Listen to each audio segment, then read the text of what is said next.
మద్యం అక్రమ రవాణాకు సంబంధించి మాజీ మంత్రి వైసీపీ నేత కారుమూరి నాగేశ్వరరావుకు ఈడీ ఉచ్చు బిగుస్తోంది.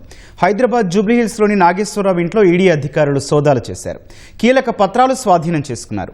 వైసీపీ హయాంలో మద్యం రవాణా నెట్వర్క్ను రాజ్ కేసిరెడ్డి, అతని ప్రధాన అనుచరుడు ఈశ్వర్ కిరణ్ కుమార్ రెడ్డి తమ జేబు సంస్థలైన సిగ్మా లాజిస్టిక్స్, ప్రసాద్ ట్రాన్స్పోర్ట్ల పేర్లతో నడిపించారు.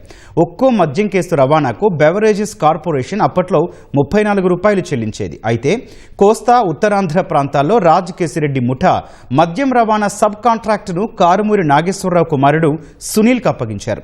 సునీల్ హైదరాబాద్లో కార్యాలయం ఏర్పాటు చేసుకుని తన పరిధిలోని జిల్లాల్లో మద్యం రవాణా సబ్ కాంట్రాక్టును ఒక్కో జిల్లాలో ఒక్కో వైసీపీ నేతకు అప్పగించారు. ఈ క్రమంలో సిగ్మా లాజిస్టిక్స్ నుంచి సునీల్, అతని కుటుంబీకుల ఖాతాల్లోకి డబ్బులు పడినట్లు సిఐడి గుర్తించింది. ఈ వివరాల ఆధారంగా ఎన్ఫోర్స్మెంట్ డైరెక్టరేట్ కారుమూరి నాగేశ్వరరావు ఇళ్లు, కార్యాలయాల్లోనూ సోదాలు చేసింది.